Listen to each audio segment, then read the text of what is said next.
Buenas noches, amigos. Cielo e infierno, luz y oscuridad, las dos caras de una moneda que de alguna forma también van a surgir en esta semana de dossier informativo. Pocas veces en la historia de Milenio 3 han concurrido en el mismo programa dos asuntos tan diferentes, con connotaciones tan distintas, que expresan además una forma completamente opuesta de observar la realidad. Pero ¿cuál es la fotografía, como siempre, con la que se abre nuestra revista semanal de informaciones que casi nadie cuenta? Pues la fotografía es simbólica y tiene que ver más bien con las sombras, con el concepto que aún tenemos de la muerte como algo que da miedo, algo que desconocemos. Tenemos la misma incógnita, la misma angustia existencial, los mismos porqués que asolaban la mente del hombre de las cavernas. Cuando surge alguna imagen icónica, simbólica, todos giramos la mirada como si ahí hubiese algo que en el fondo nos inquieta. En este caso, un viejo ataúd. Un ataúd en mitad, imaginadlo por favor, de una pista de un aeropuerto abandonado. Nadie sabe por qué ha aparecido ese ataúd viejo, desvencijado, en la pista donde ya no hay aviones hace muchos años, cerca del Monte Quemando, en Santiago del Estero. Lo que se ha sabido, lo averiguó el fotógrafo que se aproximó ante tan extraño hallazgo, es que junto al féretro de madera podrida y donde se encontraron además líquidos que tras el análisis resultaron ser cadavéricos, había una inscripción en el suelo. Alguien se molestó. La inscripción simplemente decía: la muerte es el comienzo. Curiosamente, en esa misma pista de aviones donde ya no transcurre nada ni nadie, se habían escuchado varias voces.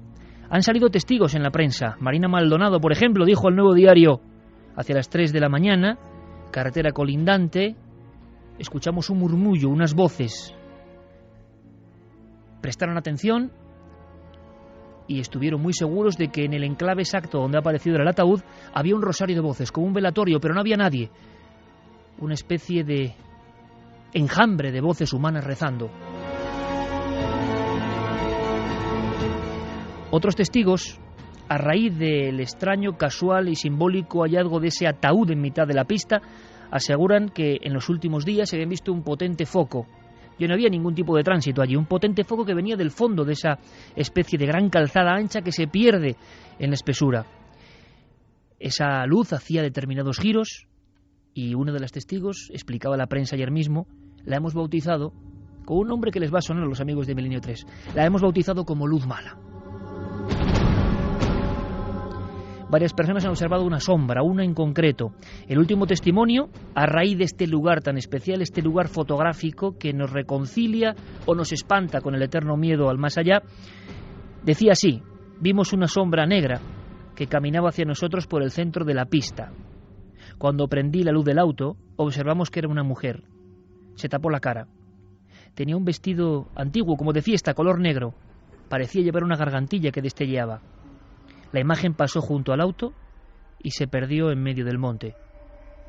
Prácticamente a las 24 horas, como una señal, ese ataúd perdido. Ese ataúd tan perdido como estamos nosotros, seres humanos, ante el enigma eterno. Solo esas dos certezas en nuestra existencia. Da igual la riqueza, da igual el éxito, la popularidad o las desgracias. Sabemos que nacemos y que un día moriremos. Pero por fortuna, no todos son sombras en el programa de esta noche.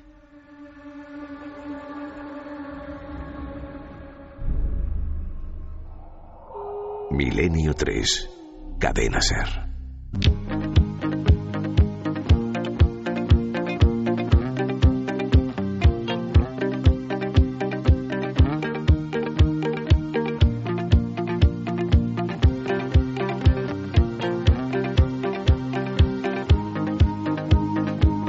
1:35 minutos, Milenio 3, dossier informativo, revista de actualidad de los misterios y de lo que inquieta y de lo que es curioso para el ser humano ya en acción. Esta escena, esta fotografía es real. Esta fotografía está causando un gran impacto en Argentina y simplemente se emplea o sirve como icono de nuestros temores más ancestrales.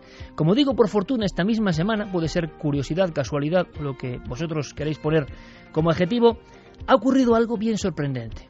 está ocurriendo ahora mismo, en estos instantes. Hay una batalla en el otro sentido. Científicos que se convierten, escépticos que pasan de inmediato, después de una experiencia, a ser amigos del misterio. Todo se reduce a una portada que en Estados Unidos ha generado un tsunami que llega a España. Está pasando ahora, tiene que ver con la muerte en otro sentido, y vamos a contarlo todo esta noche. Porque, Carmen, buenas noches. Buenas madrugadas. Ahora mismo tienes ahí una de las revistas más influyentes del planeta, 4 millones de ejemplares, Newsweek. Exactamente. Y en la portada de esta semana, cuéntame qué aparece y qué se dice. Pues mira, aparece el cielo, nubes, una luz al final y una mano que se alza hacia esa luz. El titular, Heaven is real. El cielo es real. ¿Por qué Newsweek publica esto en este momento de la historia, en pleno 2012? El cielo en concepto de paraíso, paraíso terrenal, jardín del Edén, eterno retorno y unión con la divinidad. ¿Por qué de repente ahora la ciencia nos había arrebatado de alguna forma? Es normal el concepto de que el cielo ya no era nada sagrado, en todo caso astronómico. Pero de repente, repito, esta revista genera un eco sin precedentes, un eco que ya está siendo batalla. Se habla de otros científicos que se suman a ese concepto. ¿Por qué? Porque parece ser que una gran autoridad en el ámbito del estudio de la mente, tras una experiencia brutal que vamos a contaros con su propio testimonio, una experiencia que podría ser catalogada como de cercana a la muerte, un viaje a otra dimensión, se ha convertido directamente de escéptico a ultranza a absoluto seguidor del misterio. Este investigador que vamos a conocer esta noche dice cosas tan fuertes como que después de toda una vida trabajando como ortodoxo investigador de la conciencia y el cerebro, ya no creo que la conciencia esté en el cerebro. Creo que el alma es otra cosa. Lo acabo de comprobar. Por lo tanto, Javier Sierra, compañero, buenas noches. Muy buenas noches, Iker. La batalla de las ECM con científicos a un lado y a otro con sus respectivas dagas está ocurriendo a estas mismas horas. La portada de Newsweek, como no podía ser de otra manera, ha despertado reacciones que en estos momentos se han convertido en realmente furibundas. Fíjate que toda la historia orbita en torno a la experiencia de un neurocirujano, hijo de neurocirujano, licenciado en la Universidad de Harvard y que ha dado clase nada menos que también en esa facultad de medicina, que se llama Eben Alexander, y él ha contado cómo todo esto le ocurre ya hace unos años.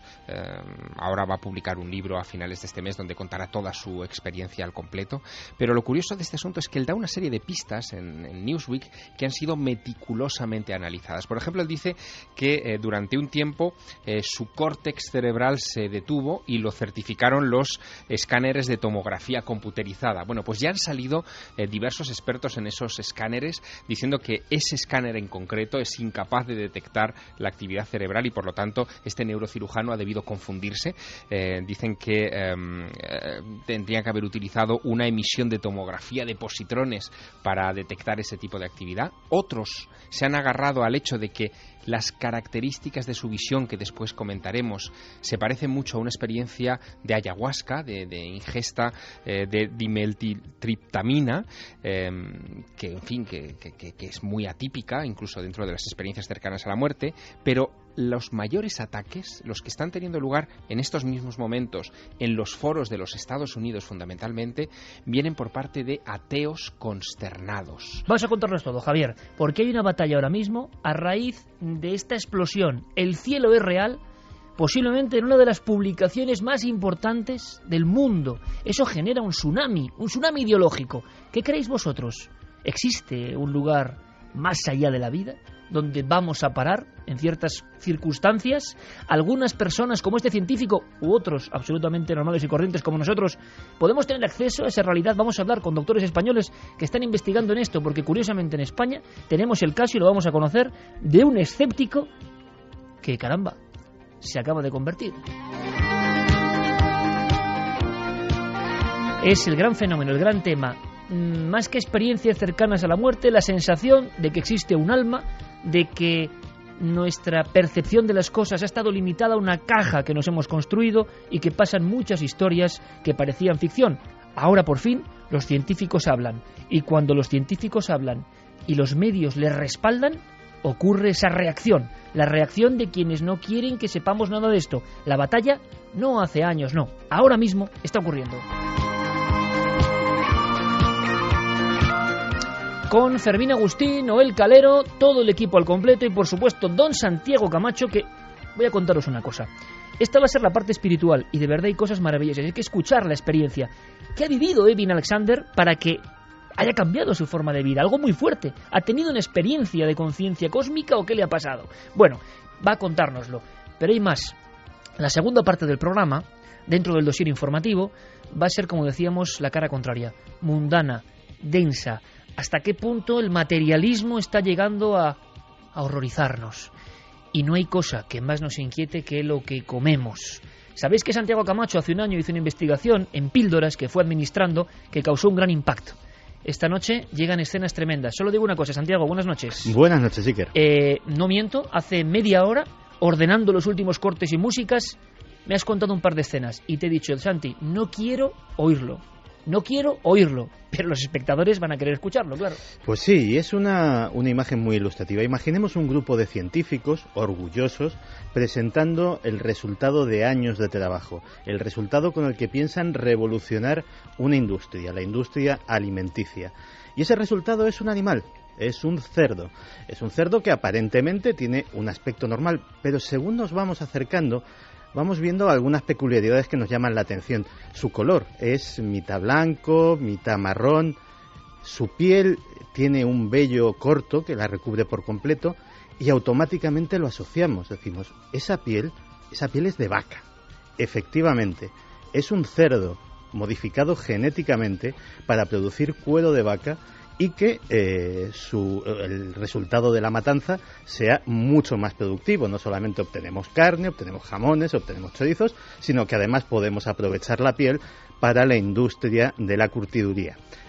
Pues eso y muchas otras cosas más, salmones con gen de la hormona del crecimiento humana, todo eso está en medio de ahora mismo una batalla que un estudio francés ha levantado sobre los organismos genéticamente modificados que llegan a nuestro plato.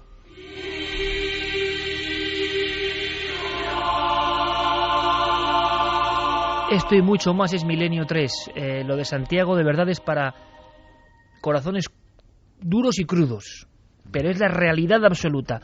Espíritu y materialismo ultranza, las dos caras. Si faltaba algo, Javier Pérez Campos, compañero, buenas noches. Buenas noches, Iker. Tenemos un documento, bueno, muchas cosas, pero uno de esos testimonios en la tercera hora con elementos que nunca antes habíamos escuchado, y eso ya es una novedad. Hemos buscado además algo parecido para poder compararlo con este caso y no hemos encontrado de momento absolutamente nada. Quizá los oyentes puedan ayudarnos a encontrarlo. En este caso llevamos ya varios testimonios, todos tenían algo sorprendente, pero en este caso en concreto nos ha dejado alucinados. La testigo, no vamos a contar demasiado, se encuentra con una extraña visitante en el interior de su propio domicilio que se limita a mirarla y a señalarla con un gesto que parece bastante determinante, porque 2 días después de ese encuentro con lo insólito, esta mujer llega a notar que en su organismo se han producido cambios que no solo son determinantes para su propia salud. Un caso de supuesta curación, bueno, nos lo contará la propia testigo. Todo eso y mucho más, vías de contacto, lo único que queda. Pues vamos con esas líneas de contacto, como siempre, nuestro correo electrónico milenio3 con número @cadenaser.com y las vías de contacto más directas a través de esas redes que son La Nave del Misterio, en Facebook, en Twitter y en Google+. Todo eso para vosotros, para que opinéis.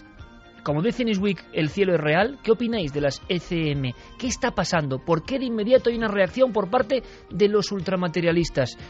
¿Creéis que lo de Santi es ficción o, por desgracia, pura y dura realidad? ¿Estáis preocupados con lo que comemos? ¿Cómo sabemos si un alimento tiene componentes transgénicos? ¿Es cierto que todos los transgénicos son malos o no? ¿Hay una conspiración de fondo? Bueno, comenzamos.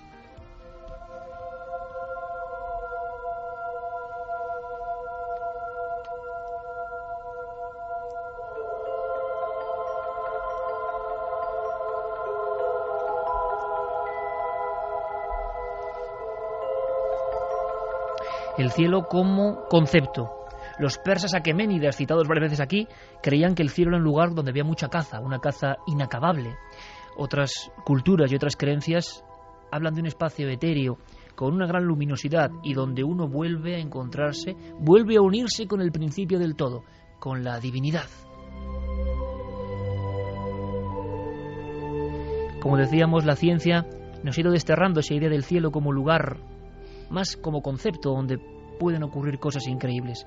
¿Cómo es posible que esta revista publique el cielo es real? ¿Qué ha pasado? Hay que conocer en una ficha al protagonista de esta historia, un científico escéptico que sigue siendo científico pero que ya no es escéptico. Sería imposible comentar todo su currículum, Miquel, porque son más de 15 páginas entre premios que ha obtenido, cursos que ha realizado, charlas que ha dado por todo el mundo. Un neurocientífico de primer nivel mundial. Exactamente. Además viene de familia, porque como bien decía Javier antes, su padre ya era neurocientífico. Es el doctor Eben Alexander, neurocirujano en el Hospital General de Lynchburg, en Virginia. Había estudiado en la Harvard Medical School. Ha estado en innumerables hospitales, tanto de mujeres, solamente especializados en mujeres, como especializados en niños. Tiene detrás de sí una larguísima trayectoria y siempre se ha declarado escéptico con las experiencias que vivía la gente, porque decía que aquellas personas que han tenido una reducción de oxígeno en su cerebro pues podían vivir y ver toda serie de cosas, pero que siempre había una explicación científica. Claro, la eterna teoría, ¿verdad?, de la hipoxia, una falta de oxígeno en el cerebro provocaba el túnel, la luz y demás. Vale, ¿qué le ha pasado a este hombre? Pues nos tenemos que remontar al otoño de 2008. Un día se levanta con un terrible dolor de cabeza, según él describe. En pocas horas está en estado de coma en una de las habitaciones del hospital donde trabajaba. Sus compañeros le dan pocas esperanzas a la familia. Si lograba sobrevivir, se quedaría en estado vegetativo. Había contraído una meningitis bacteriana que había entrado en su líquido cefalorraquídeo y se estaba comiendo su cerebro literalmente. Justo a la semana los médicos deciden suspender el tratamiento y es entonces Iker cuando abre los ojos y ya es otra persona completamente diferente. Su cuerpo seguía muerto, pero su cabeza estaba perfecta y ahora tenía que asumir la experiencia que había vivido. ¿Qué le había pasado al médico escéptico, al investigador del cerebro que solo creía en lo material? ¿Qué le había pasado? Vamos escuchándole. Vamos a oír cómo durante meses está luchando entre su mente escéptica y la vivencia que tiene. Antes del coma siempre había estado muy seguro de cómo interactuaban la mente y el cerebro y estaba muy claro en ese terreno que era el cerebro el que te daba la conciencia y demás, y que cuando el cerebro muere, la mente, el alma y la conciencia se van con él. Estaba claro. Ahora, después de pasar por el coma, puedo asegurarte que eso es completamente incorrecto y que la mente y la conciencia no dependen del cerebro.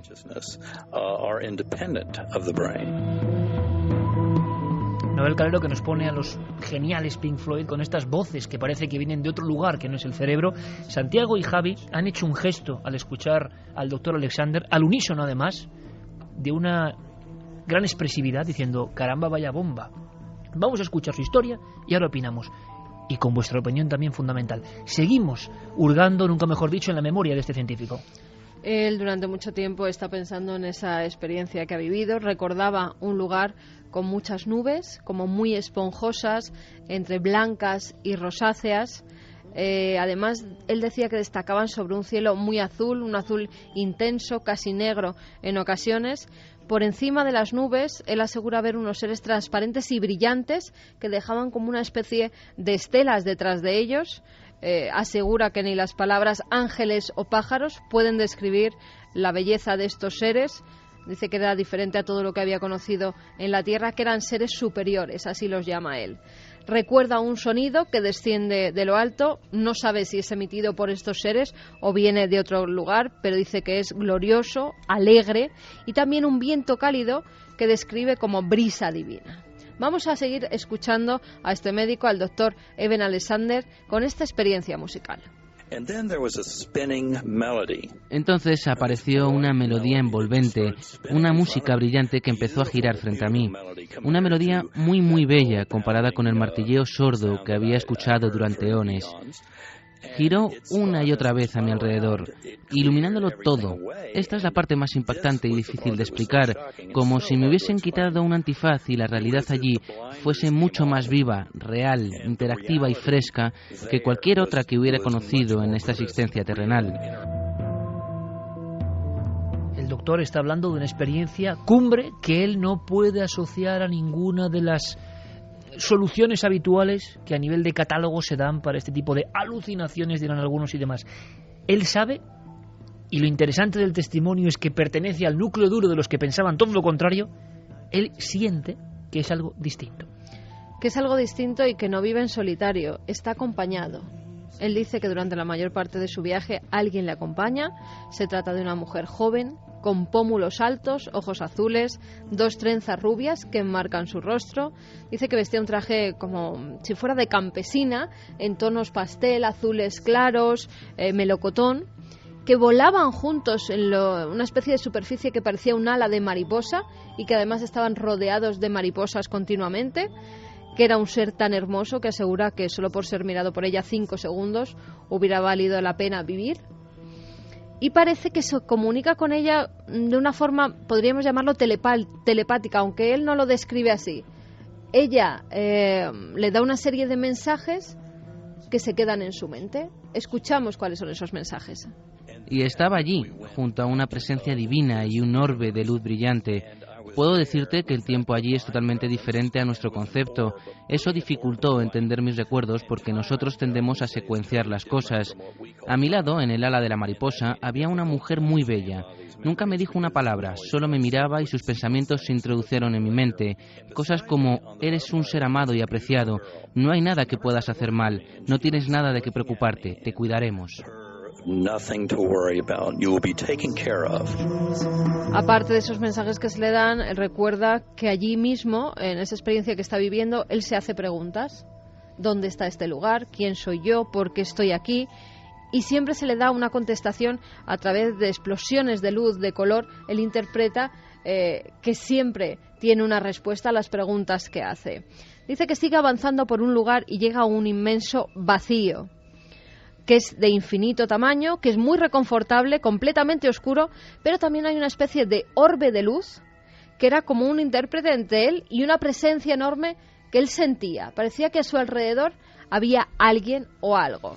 Decía que era como si estuviera naciendo en un mundo más grande y el propio universo fuera como un útero cósmico gigante y el orbe el guía que me llevaba a través de él. Una negra oscuridad llena de luz. Esas son sus palabras. Cuando meses después ya está más recuperado, él que era católico, aunque decía que no sabía el sentido de su catolicismo porque tampoco es que creyera en Dios como una divinidad, en Jesucristo. Era una forma pues de creer en algo, pero él mismo decía que se autoengañaba porque sabía que no había nada más. Después de esta experiencia, él visita varias iglesias y asegura que es lo más parecido a la experiencia que ha vivido, que esas vidrieras se asemejan a los colores que él tiene en el cielo, que esa música de los órganos es muy parecida a la música celestial que él ha podido escuchar. Si quieres, escuchamos cómo ha cambiado la visión científica que tenía a la que tiene ahora. Una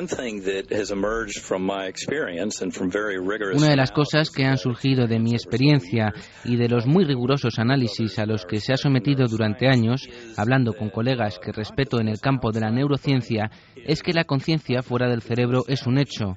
Es un hecho establecido. Por supuesto, fue duro para mí aceptarlo, habiendo sido durante décadas un materialista que repartía tarjetas profesionales. Fue muy difícil aceptar que hay un alma, una conciencia que no depende del cerebro. Esto es lo que pienso como científico, que investigar la mecánica cuántica, y esto lo detallo en mi libro, sería en gran parte una pista decisiva. Nos demuestra que ahí fuera ocurre algo en relación a la conciencia que nuestros modelos primitivos no contemplan. Es mucho más profundo de lo que jamás había imaginado. De eso vengo, porque mi experiencia me demostró muy claramente que nuestra increíblemente poderosa conciencia se expande mucho más allá de la existencia terrenal, donde está atrapada y que empieza a emerger en el momento en que te libras del mecanismo filtrante del cerebro. Un científico de primer nivel mundial está hablando de lo encorsetado que estaba el mundo del cerebro y la conciencia, que es la hipótesis defendida por un 99,9% de científicos, no por el 100%, pero este hombre, después de la experiencia inefable, difícil de expresar con palabras, intenta buscar algo que se le parezca, algo que tenga recuerdo de todo eso. Y hay un último testimonio de Alexander, que habla un poco de su valentía y de lo que hay que hacer, ¿no? Después de esa experiencia que le ha marcado, el resto de su vida quiere gastarlo investigando la verdadera naturaleza de la conciencia y hacer ver que somos mucho más que solo un cerebro físico. Esto es lo que nos asegura. Mucha gente se ha acercado y me ha dicho, vaya, hay que ser muy valiente para hacer esto. Puedo decirte que no hace falta ningún valor, simplemente es extraordinario ser consciente de ello. Prestadle atención, porque el asunto es mucho más profundo de lo que nos gustaría pensar. Es absolutamente maravilloso saberlo. Creo que va a cambiar este mundo de formas maravillosas, pero para ello, en gran parte, hay que intentar ensanchar las barreras de la ciencia y de lo que aceptamos para acercarnos a la verdad.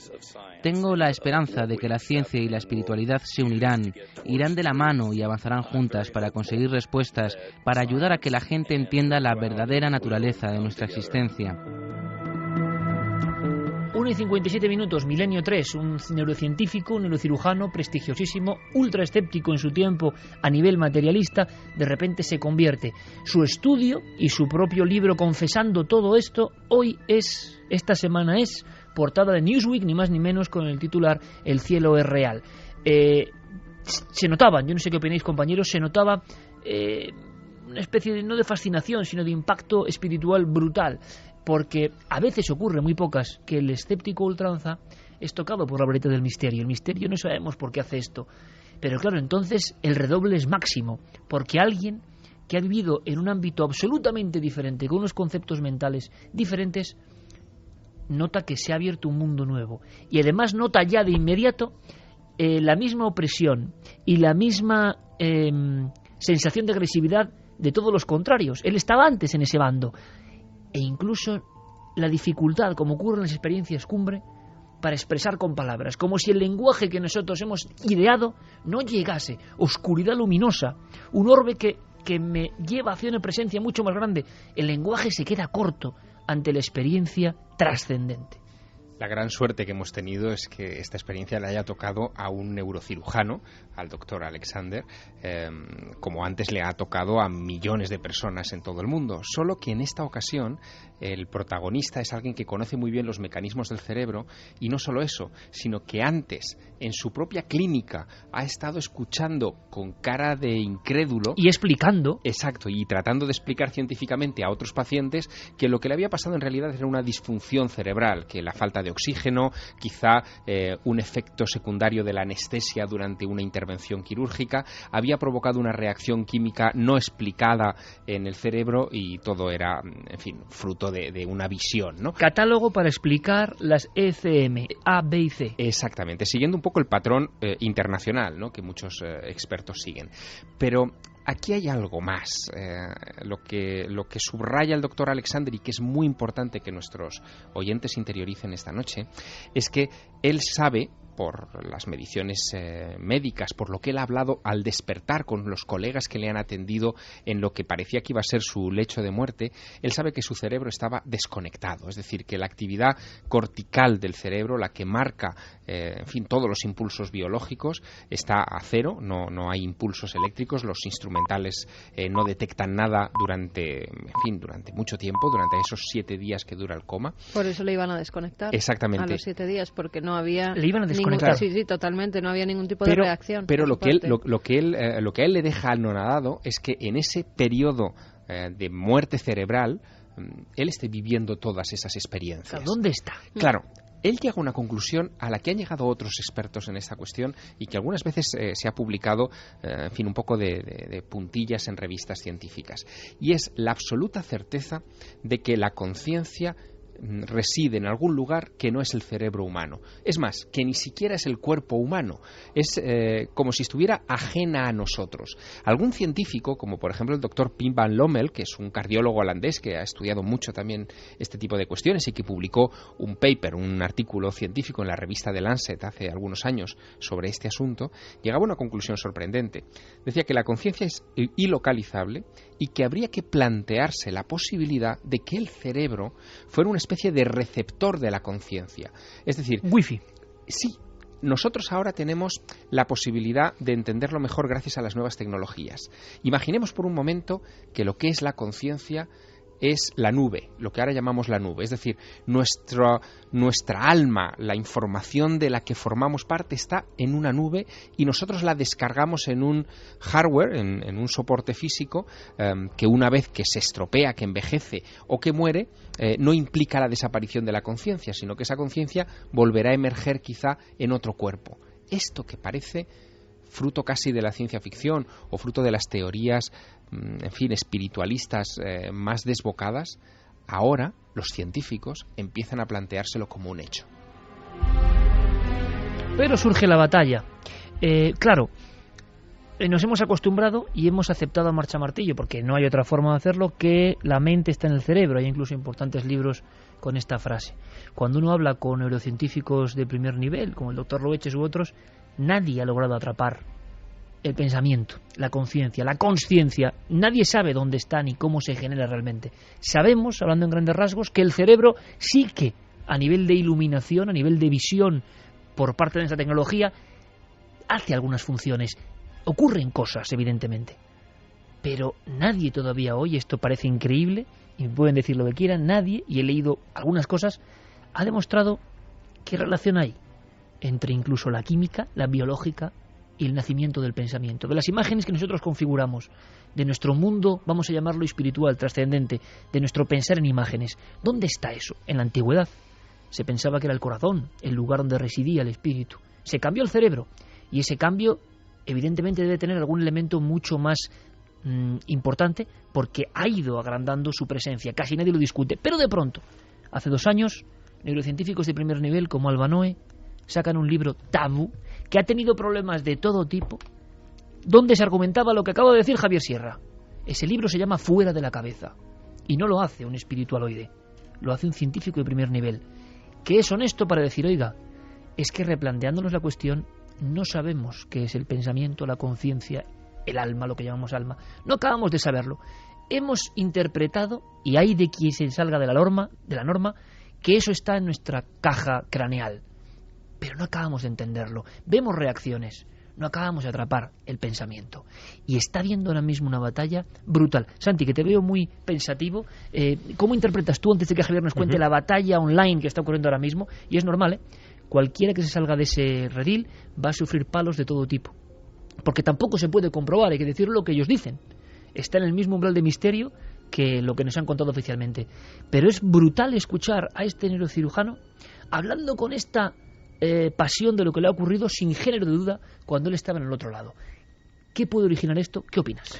Pues mira, estoy profundamente admirado porque estamos indudablemente ante un hombre valiente. Y no valiente porque se vaya a enfrentar, que probablemente será el caso, a sus compañeros, a sus colegas, a la comunidad científica o al paradigma imperante, sino porque estamos ante un hombre al que de la noche a la mañana se le ha dinamitado uno de los pilares que fundamentaban su vida, sus creencias, su proyecto vital. Y no solamente se ha enfrentado a ello, sino que lo ha aceptado y ha aceptado el reto de comprenderlo. Eso realmente es un científico como Dios manda y un hombre valiente. Alguien que realmente no tiene el menor reparo en decir, llevaba toda mi vida pensando esto, me equivoqué, o al menos ahora pienso que me equivoqué, y voy a profundizar en nuestra nueva línea. Así que mi enhorabuena y mi admiración hacia este hombre. Pero es curioso, es lo mismo que le pasa a muchas personas que ahora nos estarán escuchando, esta mujer que vamos a tener como testimonio. Ellos posiblemente han vivido la aparición de un fantasma, de lo que parece una imagen de otro tiempo, o han tenido una experiencia cercana a la muerte, o han visto un objeto brillante del que se baja un ser. cuando uno habla con estos testigos, como por ejemplo con los últimos que hemos tenido, el guardia civil, que también, vamos a decirlo, ¿no?, ha visto como mucha gente se le ha puesto un poco en contra, o sea, ha sido difícil sacar esta información, es como un sarpullido. La reacción es como un sarpullido del materialismo, de lo oficialmente correcto, de que nadie salga de la senda. Entonces, incluso se responde al unísono, como está ocurriendo ahora con este cirujano, claro, con este neurocirujano. Pero yo he detectado, y por ejemplo, sé que muchos de los que estamos en la mesa nos pasa lo mismo, esa ruptura de parámetros, ese que se te caiga el castillo de naipes con el que has construido tu concepción de la realidad, le pasa al testigo del misterio, no solo de la experiencia cercana a la muerte. El que ha visto un fantasma, y yo no sé qué son, pero el que lo ha visto, cuando te lo cuenta de verdad, de corazón, te das cuenta que es un hombre que ha perdido, una mujer que ha perdido el rumbo vital y que tiene que asirse a otra cosa porque ha visto algo muy claro y no le convence lo que le dice el psiquiatra, una alucinación, no le convence la explicación de prospecto sencillo con la cual intentan aliviarle, porque él ha tenido acceso a ese otro lado inefable, lo ha visto en cierto momento y se ha impregnado de él, y entonces no sabe ni cómo explicarlo. Si lo veis en muchos testimonios, esa dificultad para explicar cómo era muy parecido a lo que contaba este doctor. Esa oscuridad luminosa, esa presencia de un ser que no sabemos qué es, se han enfrentado, han estado unos segundos en otro lado. Solo hay una diferencia, Iker, en el caso de las experiencias cercanas a la muerte, y es que se suelen estudiar siempre en uno de los ámbitos que, en fin, en el último siglo y medio, 2 siglos, se ha convertido casi en el adalid del materialismo. La medicina ha tratado de alejarse de sus predecesores, que eran los brujos, los chamanes, los visionarios, en fin, aquellos que eran los que ejercían la sanación del cuerpo, pero también del alma en las culturas antiguas. Sorprendentemente, nuestra medicina ha renunciado a la sanación del alma. Y en parte es normal, Javier, hay que entenderlo, porque tampoco se puede medir ni controlar. Claro, pero en este caso, que una bomba de relojería de este calibre estalle dentro de un ámbito tan materialista justifica quizá toda esta reacción que se está viviendo en estos momentos. Fíjate, por revisar un poco titulares que en estos momentos se están imprimiendo en las portadas de muchos periódicos del mundo, ¿no? The Globe and the Mail, que es el periódico más importante de Canadá, sacaba hace unos días un titular de portada que decía Heaven or Hallucination, es decir, cielo o alucinación, en referencia a este asunto. O el Daily Mail, periódico importantísimo en el Reino Unido, se preguntaba en grandes letras de molde, ¿ha visto realmente este hombre el cielo? Porque desde la perspectiva de los cronistas de estos medios de comunicación, médicos todos ellos, los que han hecho los artículos o que han opinado sobre este tema, es inconcebible. Inconcebible, inaceptable. Exacto, que alguien pueda haber atravesado ese umbral de la muerte y diga que lo que ha visto, lo ha visto estando muerto sobre su cama en el hospital. Y ese prejuicio ocurre en todo. Yo no sé si el doctor Alexander ha visto el cielo o no, no sé si existe el cielo o no, no sé absolutamente nada, pero lo que ocurre es que las reacciones son muy curiosas y a mí me extrañan. Lo hemos comentado en alguna ocasión. En todos los ámbitos, cuando un experto toca de lleno con lo sagrado, se encuentra con un aluvión de mazazos que no saben ni de dónde vienen. Hay un caso que me impresionó y que contaba la semana pasada con nuestro amigo Daniel, el guardia civil. Era, no te preocupes, he conocido autoridades como Jean Cloch, presidente de la UNESCO del arte rupestre, aceptadísimo, ejemplo el doctor Alexander, libros fundamentales, adorado por todos los expertos de la paleontología, la pintura rupestre, la prehistoria, pero un día se da cuenta de que en el chamanismo, en los trances, en los viajes al otro lado, en esos saltos hacia otro lugar que no entendemos, ese lugar de luz, a veces de sombra, pero que es siempre de luz, que se expresa en las cavernas, él cree que ahí está la clave del nacimiento del arte, y es nada, ¿eh? La clave... Bueno, pues me decía Jean Cloch, nunca en mi vida la misma gente que me adoraba se convirtió como el poseído que es endemoniado, y casi me querían matar. Me había convertido en un enemigo, había abierto una brecha, un abismo, para decir que el arte no tiene nada que ver con lo que creíamos. Yo mismo estaba rompiendo lo que creía, pero otros no están dispuestos a hacer ese esfuerzo y se ponen de frente. Iker, porque en este caso nos centramos en los paleontólogos, en el caso de las pinturas rupestres, o los médicos, en el caso de la medicina, se centran en los qués, es decir, en una visión muy descriptiva, muy superficial, muy materialista, y no se preguntan por los porqués. ¿Por qué se pintaba en las cuevas rupestres? ¿Qué utilidad en este caso espiritual, tenía para aquella gente que los pintaba o que se acercaba a ellas. Es muy sorprendente lo que está pasando con este asunto de la portada de Newsweek en esta semana. Está generando una alergia, ¿no? Pero yo creo que los efectos se van a dejar notar durante varias semanas. Ahora no vas más. a contar más cosas, porque enseguida conectamos de forma expresa, eso sí, si os parece. Vamos a escuchar vuestras opiniones, me interesa mucho saber qué opináis de esto. Y de inmediato quiero que nos cuente algo el doctor Gaona, que es ese español, ese psiquiatra, que se ha metido en el tema del túnel y de alguna forma ya no es escéptico. Y empieza a pensar que la conciencia está en algún lugar no muy tangible. No, mira, todo esto yo creo que procede de una concepción filosófica que ya llevamos arrastrando en esta civilización 4 siglos.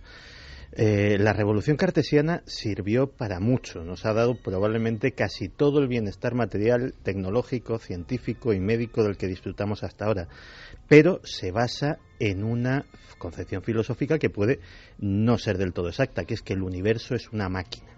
De hecho, cuando los primeros científicos de la época de Descartes hacían vivisecciones de perros, de gatos, de animales y oían sus quejidos, en realidad no estaban oyendo sus quejidos, estaban oyendo los engranajes de una máquina funcionando. Por eso no lo podían hacer con esa sangre fría, por eso se sigue haciendo con esa sangre fría. Pero a lo mejor el universo no es una máquina. A lo mejor nosotros no somos una máquina y a lo mejor todo es algo más. Y igual que hubo una revolución cartesiana de la que nos hemos beneficiado muchísimo en estos 4 siglos, a lo mejor es el momento de dar un paso más adelante. Muchos científicos lo están haciendo, un puñado por lo menos, ahondando en la gran y misteriosa conciencia, en eso que no acabamos de entender, como del Big Bang, como de la materia incandescente se ha acabado en la conciencia. ¿Dónde está el paso? ¿En qué momento? Es un enorme misterio y da la sensación de que retazos desdibujados, diapositivas que se encajan mal, se aparecen de vez en cuando para contarnos que no lo sabemos todo. Cuando le ocurre a un científico de este nivel, se provoca un tsunami tremendo que llega a la portada de Newsweek. Vamos a hacer algo más y quiero que Javier nos dé apuntes de qué está pasando porque me interesa. Me interesa tanto lo que le ha pasado al doctor como la reacción de los que no pueden creerle y que serían los mismos que le adoraban hace 2 días. Bueno, vamos a escuchar al doctor Gaona. Conectamos rápidamente porque él acaba de hacer un trabajo. Es curioso que esté pasando todo esto ahora, ¿eh? Al otro lado del túnel, un científico, un doctor con un currículum extensísimo que se pone a investigar siendo escéptico para ver si se podía explicar todo eso con la hipoxia, la falta de oxígeno en el cerebro, y resulta que acaba escribiendo sobre sonidos de la muerte, visión de difuntos que vienen ante el moribundo antes de morir, visiones de CM compartidas por difunto o moribundo y persona que lo acompañan en el hospital, visiones del túnel de la luz de los seres en niños no contaminados culturalmente por este fenómeno. No está nada mal, aunque sea brevemente, algunos apuntes. Doctor José Miguel Gaona, buenas noches. ¿Qué tal? Muy buenas noches, Iker. José Miguel, lo más interesante es que tú aportas novedades, es decir, sobre el asunto de las experiencias cercanas a la muerte, sobre todo los fenómenos colaterales o añadidos o concomitantes a este fenómeno que es el gran fenómeno, se ha escrito mucho. Pero muy pocas veces se habla de cosas como sonidos. Hay una descripción tan gráfica y en parte tan impactante, por ejemplo, de una mujer, lo recuerdo ahora mismo, que escucha algo parecido a la palabra de antes de ese viaje o de ese desligarse del cuerpo. ¿Qué has aprendido de este ámbito que era tan poco conocido, por ejemplo? Las experiencias auditivas en las ECM. Sí, es algo que prácticamente se suele contar como de pasada, sin embargo es algo muy frecuente. Se escuchan zumbidos o, como bien has dicho, como una letra en un momento dado continuada, clics, siseos, y es muy curioso porque incluso en algunas religiones, por ejemplo, hablan del sonido del alma cuando sale del cuerpo, ¿no? Es decir, que casi todo este tipo de cuestiones se correlaciona con prácticamente todas las religiones que existen, hasta el punto que me he llegado a preguntar si quizá el proceso no haya sido inverso, es decir, otrora los tiempos aquellas personas que tenían experiencias cercanas a la muerte, a través de contar sus historias y ser recogidas en un momento dado por personas espirituales de aquella época, pues dieron pábulo a crear esas raíces religiosas en los que se habla del más allá, del infierno, porque también, no quiero destripar las preguntas, por si acaso, pero hay experiencias que son negativas en algunos casos, afortunadamente minoritarios, ¿no? Pero no todo es cantar seres de luz y el bienestar. Este trabajo, al otro lado del túnel, un trabajo de investigación de un científico, de un doctor, como José Miguel Gaona, aporta además elementos, yo creo que muy poco habituales en esta bibliografía. Por ejemplo, visiones por parte de los familiares, no de las personas que están sufriendo el trance o la ECM, personas que están acompañando al moribundo y que se encuentran, y además hay una especie de hilo conductor o de columna vertebral de casos que se asemejan muchísimo, con fenómenos muy raros. Es también como un secreto a voces.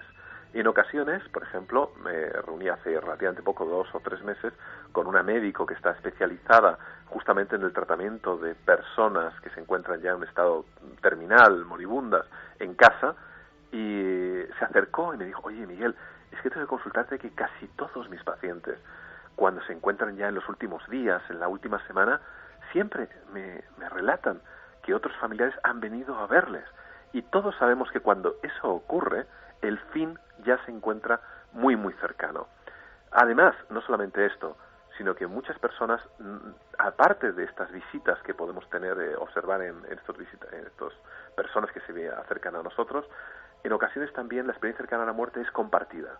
Es decir, si estamos acompañando a alguien que se encuentra moribundo, hay personas, quizá por su especial sensibilidad, que llegan a compartir este tipo de visiones. ¿Sigue siendo válido el cambio vital en las personas que han sufrido una ECM? Sí, el cambio vital es, claro, es una experiencia mística, espiritual, diría yo, incluso extrema. Ahora, existen muchos mitos acerca de esta cuestión. Quizá el principal de ellos es, bueno, ya han perdido el miedo a la muerte. No. Es curioso. Cuando entrevistas a las personas que han tenido esta experiencia, lo que pierden es el miedo a la vida, no a la muerte. Y el miedo a la vida, que puede parecer en un momento sorprendente para algunos de nuestros oyentes, es algo muy, muy importante en casi todos nosotros. El miedo a la vida es lo que nos hace no arriesgar muchas veces.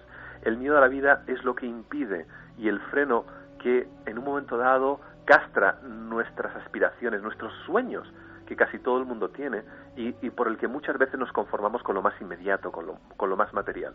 Por tanto, aquellas personas que pierden el miedo a la vida realmente reciben un don, no sé si decir del más allá, pero en cualquier caso la transformación espiritual es muy profunda.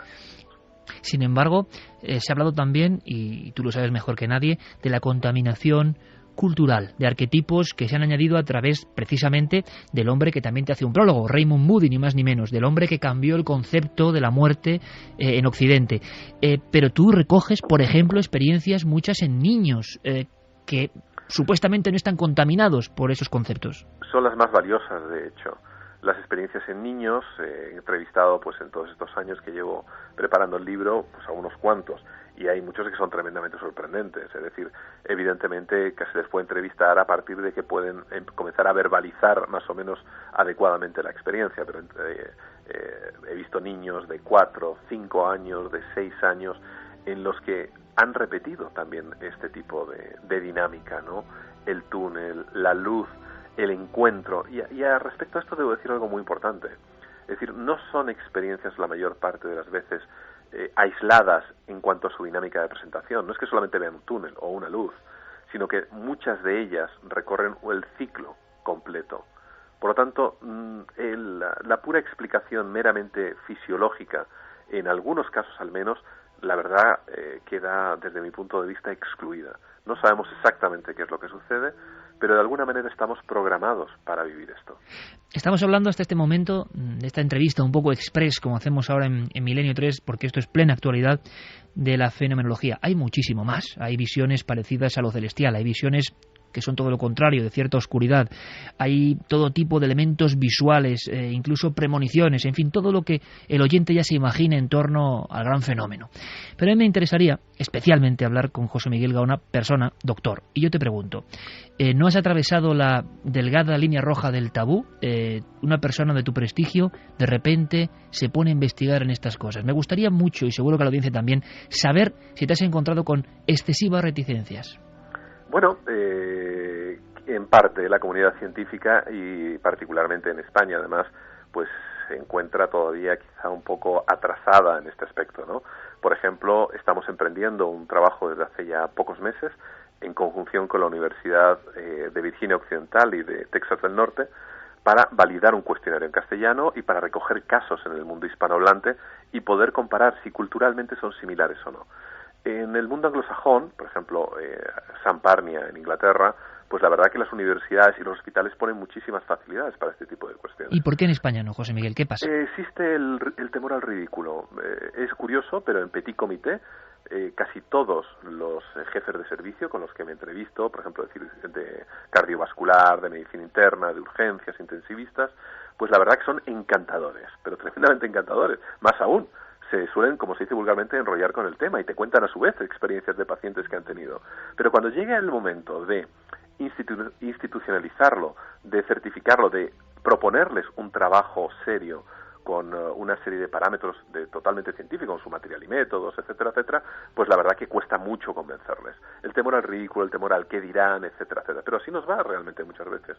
Ahora, poco a poco, no es menos cierto que estamos abriendo una brecha en algunos hospitales que están colaborando y que la verdad que imagino que cuando comiencen a aparecer las primeras publicaciones, el resto de ellos se plegarán a esto, porque no podemos olvidar algo tremendamente importante. Esto es ciencia. Lo que sucede es que quizá las herramientas todavía no las dominamos en su totalidad, pero ciencia es, claro que es ciencia. Un hombre acostumbrado a analizar, a estudiar la mente humana. ¿Has aprendido algo nuevo de la mente humana, de la consciencia, José Miguel, como cuentas en tu libro, gracias a esta experiencia vital, personal, de investigar desde dentro? ¿Se amplía tu abanico? ¿Te ha enseñado algo el túnel? Pues mira, debo de ser sincero, hasta hace relativamente pocos años era bastante más escéptico. Y paradójicamente, o contrario a lo que le sucede a otros investigadores, a medida que he ido conociendo más y más cosas, he sido más abierto, más elástico, he puesto en tela de juicio algunas de mis creencias antiguas respecto a este tipo de cuestiones. Por lo tanto, sí que me ha aportado a nivel personal en la construcción del universo. Creo que es un tema apasionante. Respecto a la consciencia, puede parecer mentira, pero incluso los mayores neurofisiólogos de hoy en día, hace 3 meses entrevisté al director de la revista Cortex, de la Cátedra de Edimburgo, es la revista, de mayor prestigio a nivel mundial. No podemos explicar todavía dónde está la conciencia. Más aún, ciertos investigadores también de primera línea están comenzando a plantear si acaso la conciencia pudiera utilizar el cerebro como soporte, pero de alguna manera tener algún tipo de entidad por la cual pudiera de alguna manera, utilizando ese cerebro como soporte, tener algún tipo de autonomía. El doctor José Miguel Gaona, por tanto, después de esta experiencia, de este trabajo en Proyecto Túnel, de esta publicación, de estos casos, ¿está más próximo al concepto misterio que antes? Sí. Sin lugar a dudas, el misterio es la última frontera. Todos conocemos montones de cuestiones desde el punto de vista de la psiquiatría, la neurofisiología va creciendo y yo creo que quiero romper una lanza a favor de la ciencia. Muchas veces en Proyecto Túnel, en muchísimos dos foros, se habla de cómo la ciencia no puede explicar este tipo de cuestiones. Yo lo planteo al revés. La ciencia debe acabar explicando ese tipo de cuestiones, porque quizá la realidad y lo que nos rodea es mucho más mágico de lo que nosotros nos creemos. Por lo tanto, quizá la ciencia también sea una de las herramientas, uno de los elementos que nos permita aproximarnos a este mundo que es más mágico de lo que cualquiera de nosotros nos podemos creer. Esta noche nos hemos querido aproximar a la vivencia personal de un hombre valiente, un científico valiente, no nos cabe la menor duda. Muchísimas gracias, de verdad, creo que es una maravillosa labor, una labor que a nivel fenomenológico dará para mucho más, iremos comentando, y que además seas un buen amigo y conocido de toda la audiencia, tanto en la televisión como en la radio, pues nos llena de orgullo doblemente. Así que un fortísimo abrazo y toda la suerte para este proyecto y para este libro, José Miguel. Muchísimas gracias y espero que aquellos lectores lo disfruten, porque la verdad que es distinto quizá a todos los demás libros, mezcla de la manera más inteligente que he podido la ciencia, la neurofisiología con el misterio y con las experiencias cercanas a la muerte. Muchas gracias a vosotros. Un fuerte abrazo.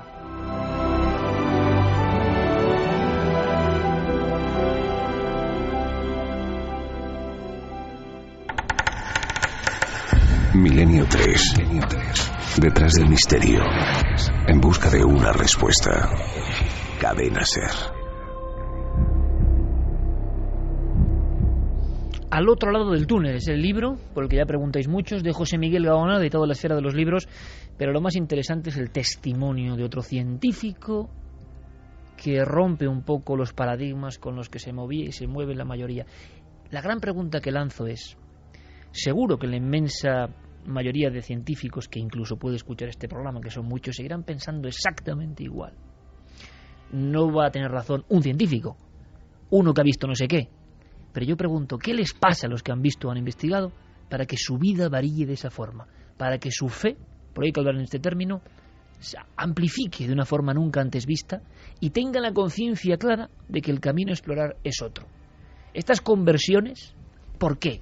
¿Qué han visto? ¿Qué han vivido? En el caso de Gaona, por ejemplo, 5.000 casos estudiados en Proyecto Túnel. Claro, muy pocos se apartan del manual y se ponen a estudiar e investigar. Rápidamente, ¿qué opina nuestra audiencia? Pues mira, Iker, Jesús Ramón Narváez nos dice: lo curioso de esas experiencias es que dan igual las creencias que se tengan. Son todas muy similares. Patricia Romero: no necesito escuchar este testimonio para saber que lo bueno viene después. Siempre lo he sabido, gracias a Dios. Si no, no entendería nada de lo que ocurre y me siento muy afortunada de tenerlo tan claro. Eso nos ayudará a sobrevivir a la pérdida. Fran Ojeda dice: pues si existe el cielo, salgamos de este infierno. Gema de Cidonia: vaya frase. La energía ni se crea ni se destruye, solo se transforma. Eso dijo Einstein, ¿no? Pues ahí está la respuesta. Yo pienso, y con el doctor Gaona, ¿no?, que quizá la realidad no es infierno, sino que es mucho más mágica de lo que nos quieren dejar ver, ¿no? Nos decían también, nos preguntaba Silvio Montero sobre las ECM. ¿Existe algún caso de ECM de alguna persona que no ha sido buena? Un asesino, por ejemplo. ¿Ven lo mismo? Hay experiencias de ese tipo y hay diferentes opiniones. Por lo que nos comentaron a nosotros, algunos médicos no ven lo mismo. Sí, y había algunas muy terroríficas. Incluso así, ven está imágenes tabulado. Oscuras, ven seres extraños, tienen miedo, infernales. Que curiosamente se parece, ¿verdad, Javier?, a lo que los viejos pintores pintaban del infierno, y resulta que tiene una relación. Y de hecho, Peter Fenwick, cuando estaba haciendo su estudio, no ya sobre las experiencias cercanas a la muerte, sino sobre esas primeras 24 horas anteriores a las que hacía referencia el doctor Gaona, que te vienen a buscar de alguna forma, él mismo tuvo ocasión de conocer de primera mano los casos de algunas personas que habían pertenecido, por ejemplo, al crimen organizado, y que los que le venían a buscar eran sus víctimas, y que esas 24 horas anteriores anteriores a su fallecimiento fueron de todo menos agradables. Silian dice: sinceramente tengo total convicción de que en las horas previas a la muerte ocurre algo. Manuel Mendoza: mi abuelo parecía decirle que no se lo llevasen a alguien, y parecía abrazar también a alguien en las horas previas, y eso que estaba sedado. Bueno, siempre que hemos tenido un familiar moribundo al lado, vemos como normalmente nombran a sus familiares ya fallecidos, a su madre, a su padre, incluso mantienen conversaciones con ellos. Eduardo Flores dice: hemos de cambiar esa conciencia tan racionalista y que mantiene nuestras puertas de la percepción cerradas. Esto es muy interesante y quizá resume un poco todo. No quiere decir que esto tenga que ver, ni siquiera pienso yo, no lo sé, con la religión o la religión parte de experiencias de este tipo de las primeras comunidades que veían cosas, pero lo cierto y verdad es que es mucho más sencillo, amigos, explicarlo como que al cerebro le falta oxígeno. Así nos evitamos un montón de líos. No vaya a ser que la gente crea otras cosas, no vaya a ser que, ya que hemos entendido que no existe la divinidad ni nada superior al ser humano, resulta que hay cosas que están por encima del ser humano, no vayamos a liarla, mejor que no haya oxígeno, ¿no? ¿Y quién se sale de ese parámetro? ¿Quién es el valiente? ¿Le pasa con el Guardia Civil, que dice que ha visto esto y luego seguro que tiene problemas? En el ámbito de la medicina, en donde sea, ¿quién se atreve a dar el primer paso? Solamente alguien que esté muy seguro de que lo ha visto. Por ejemplo, en España también teníamos al doctor Vila, que también aseguraba que... En mi opinión sincera, muy recomendable lo de Gaona, ¿eh? Lo de Gaona es un pedazo de estudio, ¿eh? Y fíjate, el doctor Vila fue el primero que nos habló de experiencias cercanas a la muerte en niños. Sí, señor. Que no están contaminados por lo que se dice en los medios de comunicación, por haber oído otras historias, y cuentan exactamente lo mismo. Lo que pintaba el Bosco, el círculo. Hay un estudio con niños que es muy sorprendente. Lo hizo hace ya unos cuantos años Melville Morse, un importante médico norteamericano. Ha habido escándalo además con esto, Ha habido escándalo recientemente, sí. Bueno, este médico hizo un estudio estudio comparando 26 niños que tuvieron accidentes y como consecuencia de esos accidentes inesperados algún tipo de experiencia de coma, etcétera, con 128 niños enfermos crónicos a los que habitualmente se les suministraban drogas e incluso ventilación asistida. Lo que él pretendía es, cogiendo esos dos núcleos de población, digamos, no susceptibles de estar contaminados culturalmente, ver hasta qué punto se producían experiencias cercanas a la muerte en esos ámbitos. Bueno, pues fue muy curioso el resultado, porque de los 26 niños que tuvieron ese tipo de accidentes y accesos de coma, 23 tuvieron experiencias cercanas a la muerte. 23. De los 128 niños que a veces tenían esos accesos de coma inducidos por drogas o por su ventilación asistida, ninguno tuvo experiencia cercana a la muerte. La conclusión a la que llegaba Melville Morse con esa comparativa científica, hecha con un protocolo científico, es que ni las drogas ni la hipoxia son los responsables de las experiencias cercanas a la muerte. Este hombre, hay que decirlo también, Javier, que ahora mismo está cumpliendo condena. Es una historia muy de novela negra. Sí, exactamente. La que hay de fondo. Saltó este verano la polémica. El pasado 12 de julio fue detenido por la policía de Delaware, acusado de un intento de asesinato a su hija de 11 años ante la presencia inerte, digamos, de su segunda mujer, de Pauline.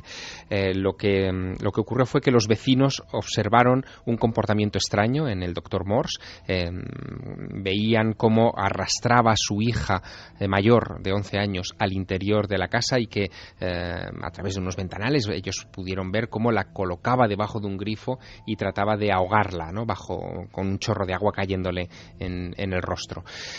Lo que después se supo por las declaraciones de la niña es que el padre le había sometido a ese tipo de tortura en varias ocasiones, supuestamente para estudiar lo que ocurría con las experiencias cercanas a la muerte.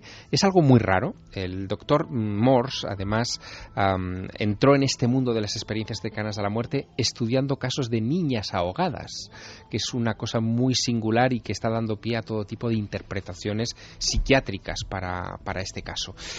Así que tenemos a uno de los grandes, digamos, en la investigación de este tipo de cuestiones desde hace unos meses, desde este pasado verano, en la cárcel, acusado de no se sabe muy bien qué. Hay también, Iker, mucha gente escéptica que opina que Robert Ransley, por ejemplo, dice que porque una persona haya tenido una ECM no significa que sea una prueba de que el cielo exista.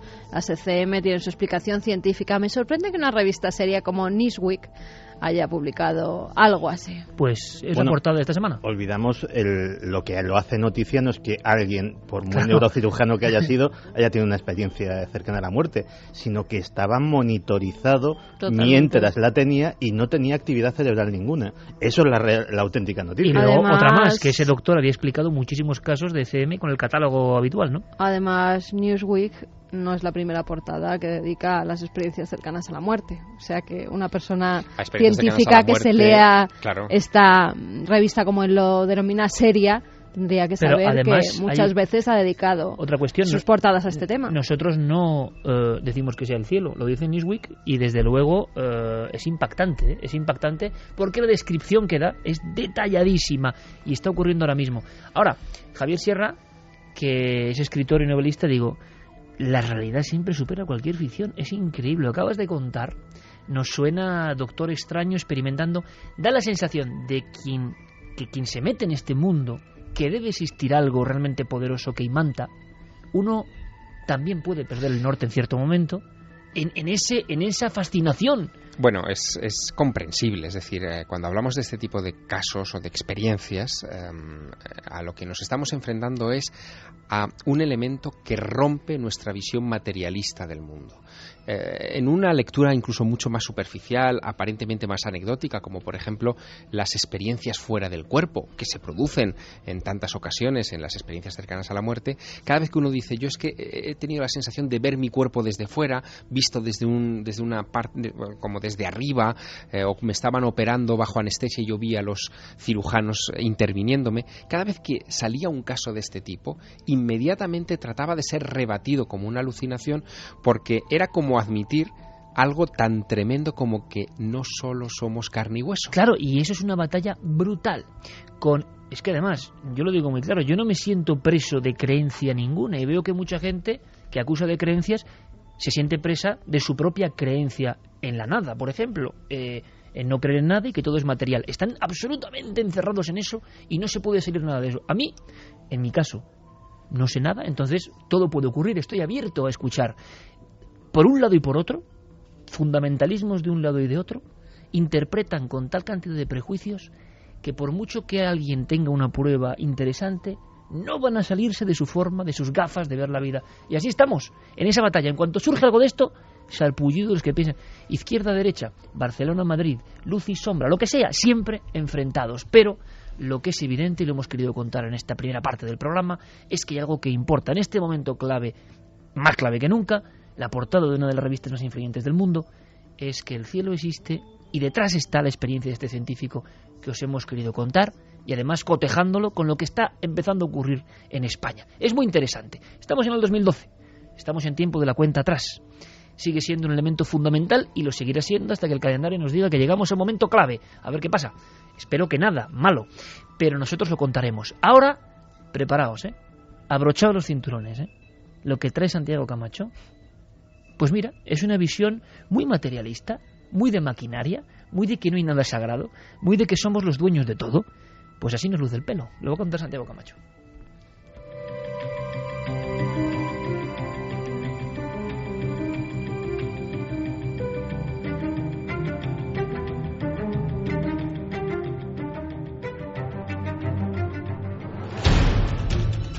Quedan 69 días para el fin del calendario maya. El miedo al apocalipsis, catástrofes naturales y guerras ha disparado la venta de búnkeres de lujo y también sus precios, pero ahora empiezan a aparecer cada vez más ofertas asequibles para que la supervivencia esté también al alcance de la clase media. Ahora una página web estadounidense ofrece varios modelos de búnkeres tipo Atlas que cuestan entre $18.000 y $78.000 y que gozan de gran calidad. Preparados para instalarse en el sótano de cualquier casa unifamiliar para sobrevivir al fin del mundo, disponen de una ducha, detectores de radioactividad y bacterias solares. En el mercado de refugios subterráneos tampoco faltan ofertas de lujo que alcanzan precios por encima del $1.000.000.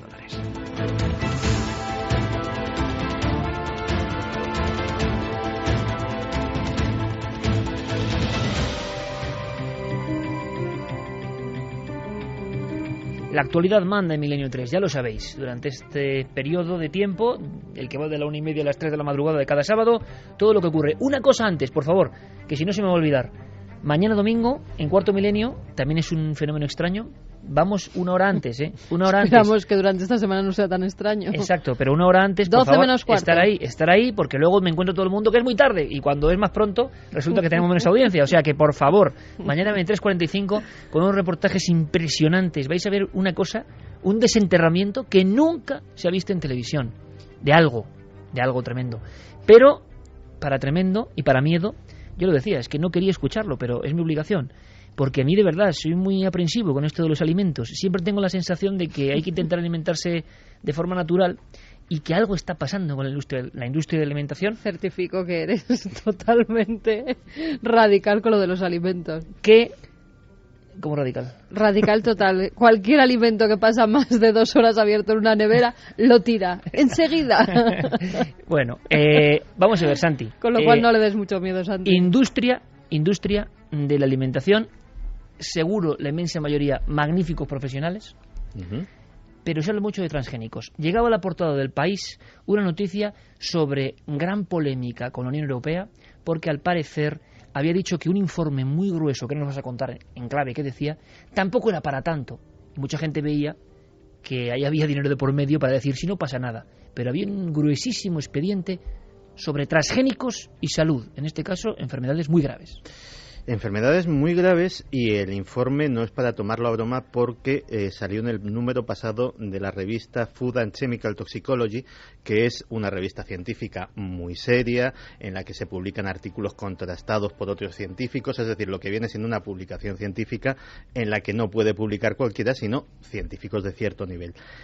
Y en este caso el estudio lo habían llevado a cabo pues personal de la Universidad Francesa de Caen, que habían realizado un experimento muy sencillo, pero durante mucho tiempo, porque hasta ahora los experimentos que se habían hecho sobre la toxicidad o no de los transgénicos habían sido de una duración muy corta en el tiempo. Una cosa, si me lo respondes en 10 segundos, ¿qué es un transgénico? Pues vamos a ver, un transgénico es básicamente cualquier alimento, vegetal o animal, que su genética ha sido modificada, bien para aportarle algún tipo de propiedad extra, bien, por ejemplo, para que los animales tengan un mayor tamaño o den un mayor rendimiento de carne o de leche. Y dos, habitualmente en la alimentación que tenemos, ¿los transgénicos están muy presentes? Pues calcula que, por ejemplo, por poner un producto muy normal y que curiosamente se vende como el Nova Más de la salud, que es la soja, el 95% de la soja que se produce en el mundo es transgénica. Es decir, básicamente, en cualquier producto de soja, lo difícil es que esa soja sea natural. Pero bueno, y las verduras Perfecto. que vemos, por ejemplo, que están tan bonitas en las fruterías, No, ¿están tratadas transgénicamente no tiene o por no? qué, no tiene por qué. No tiene por qué. Muchas veces hay una cosa que los agricultores llevan 15.000 años haciendo, que es la hibridación de especies. Van seleccionando, van mezclando y, de hecho, ahora, en vez de buscar, por ejemplo, tomates más sabrosos, pues se mueven más por el marketing y lo que van buscando es tomates más vistosos, que queden mejor en el escaparate. Pero no necesariamente tienen que ser transgénicos. Perfecto, pero tenemos dos claves importantes. Los transgénicos son eso, yo quiero enterarme de todo, y están en nuestro círculo de alimentación. Es más, muchos de los animales que consumimos su carne están comiendo esos productos vegetales transgénicos. De acuerdo. ¿Qué ha pasado, Santi? Te he cortado. Pues bien, estos científicos cogieron 4 grupos de ratas de laboratorio y las estudiaron durante toda su vida, no durante un corto periodo de tiempo, sino desde su nacimiento hasta su fallecimiento. El primer grupo llevaba una alimentación de maíz normal.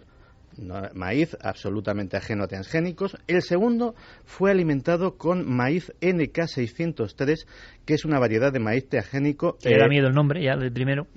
Comercializada por la empresa más importante de este sector, Monsanto, y que está modificado ¿para qué? Para aguantar el Roundup. El Roundup es un herbicida muy potente que cuando se fumiga lo que hace es que mata todas las malas hierbas, toda la vegetación en ese campo, menos aquellos que han sido modificados genéticamente para resistir ese producto Para químico. que todos lo entendamos, maíz y algunos vegetales que tienen la vacuna dentro, de alguna manera. Efectivamente, vacuna bien para eso, bien para pesticidas o directamente que producen bacterias para eliminar ellos mismos, ser el pesticida que elimina sus propias plagas. Para todo esto se pueden hacer los transgénicos. El segundo grupo estaba alimentado por el maíz NK603 más habiendo sido tratado con el Roundup, es decir, habiendo sido tratado con esa sustancia química. Y el segundo era maíz normal tratado con Roundup. Pues bien, lo que descubrieron es que, digamos que el grupo que ingería la mezcla, es decir, el maíz transgénico más las trazas que quedan después de hacer la fumigación del herbicida, no solamente morían muchos meses antes que sus congéneres, sino que sobre todo, y las fotografías, el que tenga estómago que las busque en internet, desarrollaban unos tumores. Eran ratas de laboratorio del tamaño de una pelota de ping-pong en diversos órganos que lógicamente les hacían fallecer. Esto les llevó a concluir a los científicos de la Universidad de Caen que la mezcla de un producto transgénico más las trazas inevitables, porque es inevitable que queden trazas del herbicida en la propia planta, pueden ser potencialmente cancerígenas. Pues si se ha montado un revuelo con lo de las ECMs, ni te quiero contar lo que hay ahora mismo entre defensores de los transgénicos. En la misma semana, prácticamente. En la misma semana. Ecologistas, gente, científicos de un lado, científicos de otro. Para que te hagas una idea de las consecuencias, las autoridades rusas han detenido completamente sus importaciones de maíz transgénico. Francia pedirá que se adopten todas las medidas necesarias para la protección de la vida humana y animal relacionadas con este tema. Pero a su vez, como muy bien decías, la Agencia Europea de Seguridad Alimentaria ha sacado un controvertido a su vez comunicado que era portada del País, tirando completamente por tierra este estudio, señalando por lo menos una decena de fallos en la metodología o de fallos en su elaboración y, digamos, poniéndose claramente de parte de las empresas productoras de transgénicos.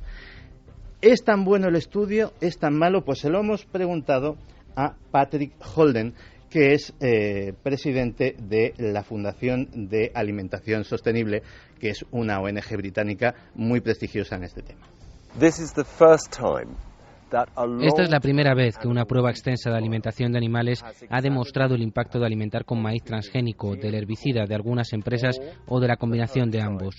Los resultados han sido extremadamente serios. En las ratas de laboratorio han aparecido desórdenes de riñón, incluyendo tumores, y lo más preocupante, en las ratas hembras aparecieron tumores de mama. Me refiero a niveles extremadamente no habituales. Más de un 80% de las ratas hembra tenía tumores al final de la prueba.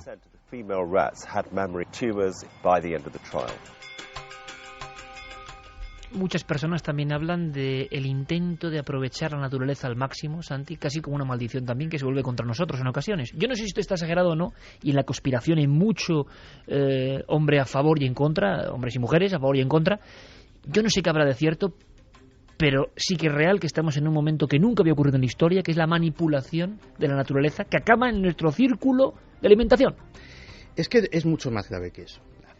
Le decía a Carmen que desde hace 15.000 años los agricultores pues hacen cría selectiva, hacen un montón de técnicas que se han ido elaborando y que son naturales. Lo que es absolutamente inédito y gravísimo es que por primera vez la vida empieza a ser propiedad privada de una empresa.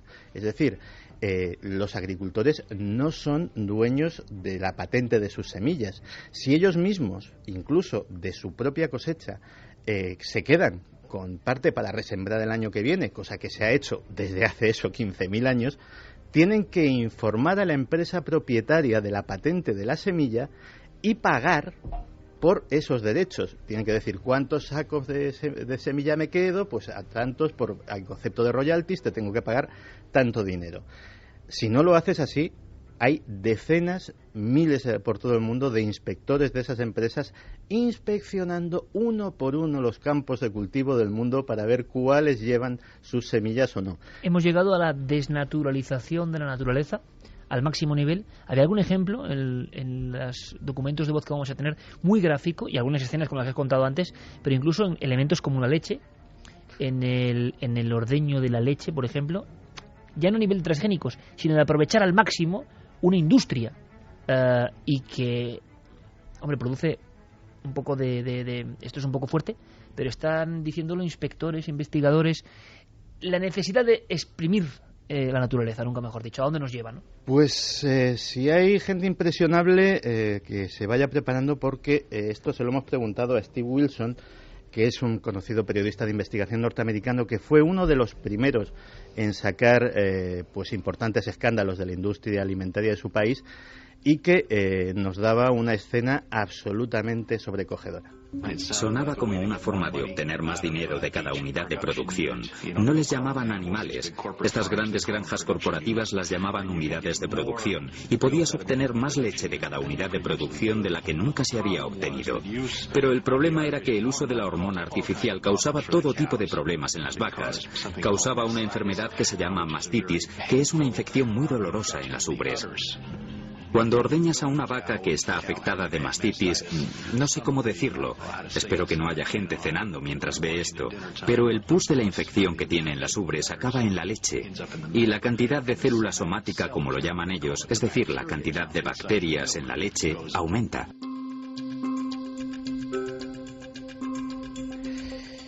Y la verdad es que el asunto es grave. ¿Hasta qué punto toda esta alimentación transgénica está llegando a nuestra mesa? Pues se lo hemos preguntado a Patrick Holden y esto es lo que nos dice. El maíz genéticamente modificado es muy habitual en el comercio de América. Se importan millones de toneladas al año y se usa para alimentar cerdos, pollos y vacas, así que el proceso del maíz transgénico afecta a los animales. En el caso de los herbicidas, las empresas los anuncian en televisión para usar en sus jardines y se usa a gran escala en los campos de trigo del país. Y los niveles residuales alcanzados por los ensayos de la investigación son alarmantemente perjudiciales para la salud humana a largo plazo, y todas ellas llegan hasta nuestra comida. ¿Hasta qué punto esto es verdad? Pues nos vamos a acoger al estudio que hizo en su día en la Universidad de Colonia el profesor Walter Doeffler.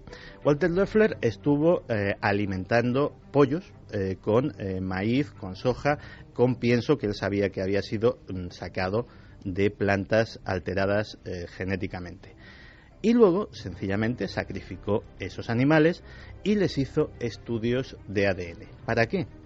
Para comprobar si el ADN extraño se había alojado en su propio código genético. Y se encontró que, efectivamente, porciones identificables del código genético de esos elementos alterados estaban incorporándose en diversos órganos de los pollos sacrificados, con lo cual se demostraba que efectivamente eso alteraba la calidad y las cualidades del ganado alimentado con esos piensos transgénicos. Hay escenas, como se contaba antes, Santiago, muy gráficas, muy tremendas. Claro, hay dos preguntas que responder antes de acabar esta hora y luego iremos en la siguiente, empezaremos con las cuestiones que seguro que son muchos del tema de la alimentación. Una, cómo salirse del círculo, y segundo, que parece absurdo eso de lanzo una bomba que me da a mí mismo, ¿no? Es decir, esta gente que hace estas cosas, que ellos pensarán, imagino yo, que lo hacen perfectamente y que hay que aprovechar los recursos, pero este materialismo ultranza nos lleva a que, claro, no me creo yo que, no sé qué dirán los amigos de la conspiración, que haya unidades que no comen nada de esto, o sea, que el jefe de la empresa X, no vamos a poner nombre, le dice a sus amigos y hay círculos, oye, no comáis de esto, porque sabe lo que ocurre. Es decir, suena todo muy raro, ¿no? Es increíble que el control sanitario pase por esto, o el dinero lo puede todo. Me gustaría, Santi, simplemente porque había un par de fotos que tú comentabas antes que no son ficción, eso del salmón con hormona del crecimiento humano, eso del cerdo que da cuero de vaca, o sea, eso propio de Ambroise Paré, de los monstruos, eso hemos llegado a eso.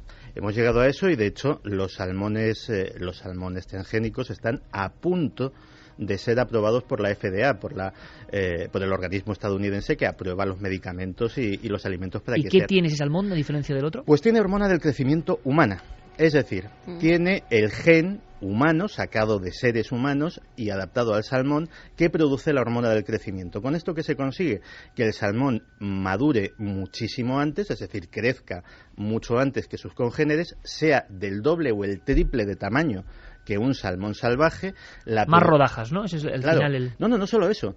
Ten en cuenta que al madurar antes, en la piscifactoría se ahorran muchísimo pienso y muchísima comida del salmón a la hora de hacerlo crecer. Es decir, Javier ha puesto ahora mismo una cara, o sea, como decir, esto es asomarse a otro mundo. El de antes era uno muy curioso, pero este también es real, ¿eh? El rendimiento económico es tremendo, pero el riesgo ecológico también es tremendo.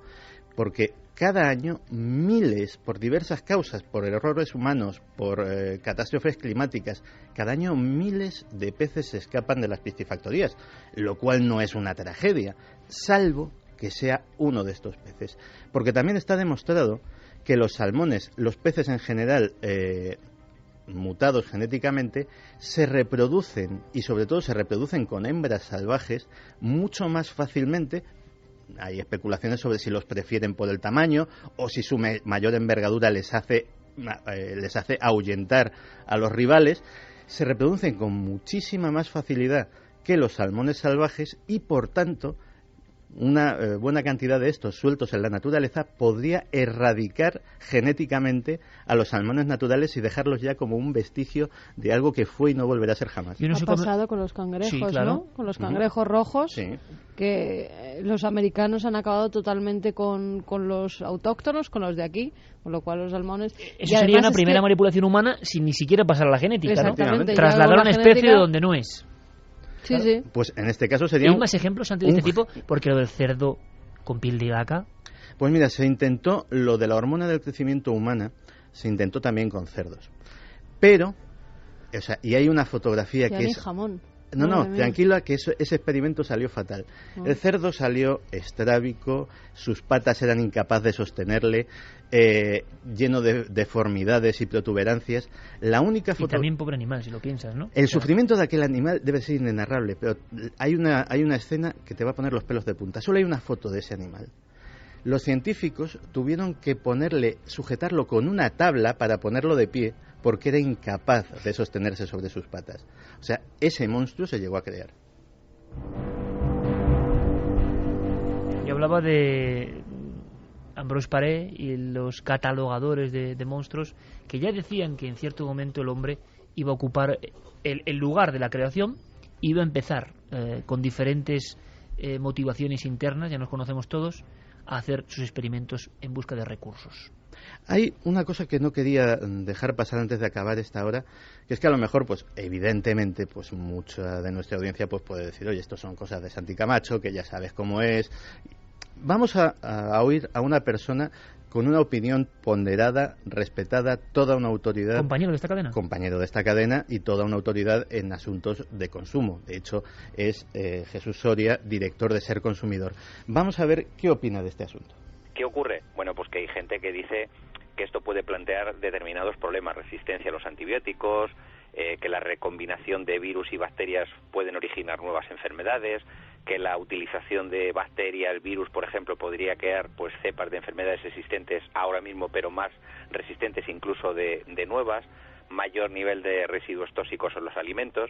Sin embargo, hay otras ventajas, y para los que los defienden, como empresas multinacionales muy importantes, como Monsanto en Estados Unidos, pues mejora los cultivos, la posibilidad de incorporar pues características nutricionales a los alimentos, bueno, pues que los productos incluso puedan llevar incorporados genes que les hacen que tengan un poder de vacuna para determinadas enfermedades, resistencia a plagas, a enfermedades.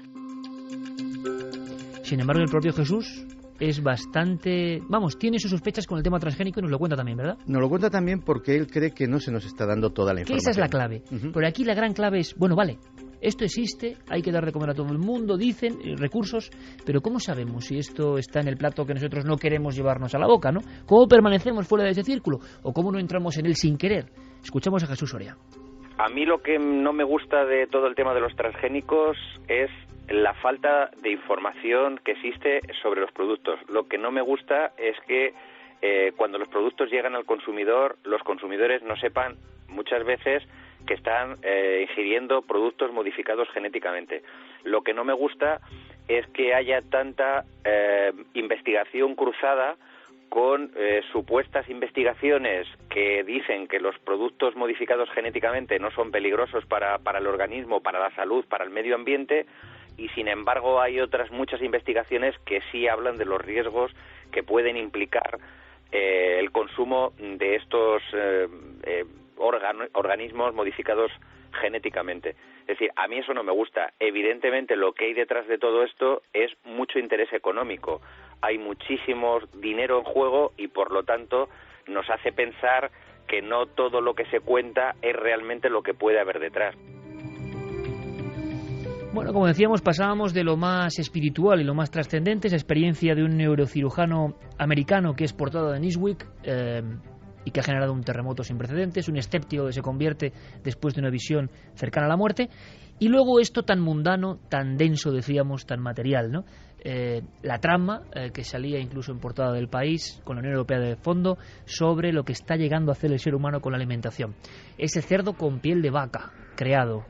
Ese salmón con la hormona del crecimiento humano en su interior para que crezca más.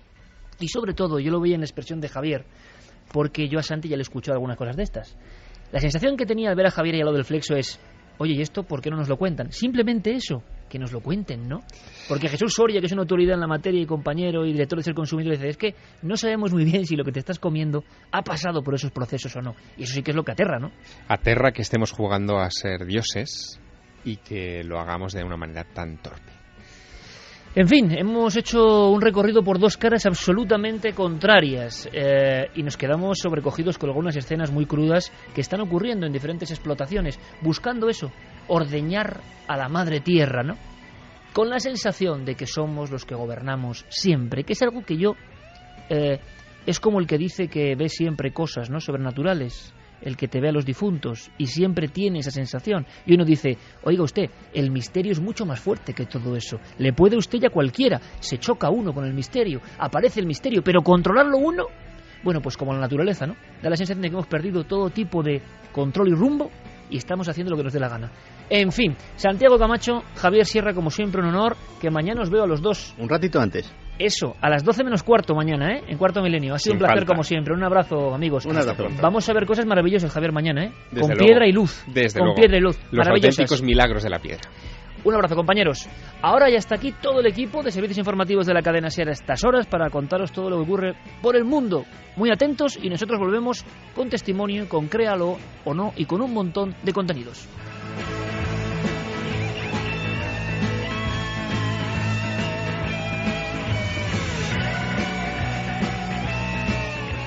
Milenio 3. Cadena SER.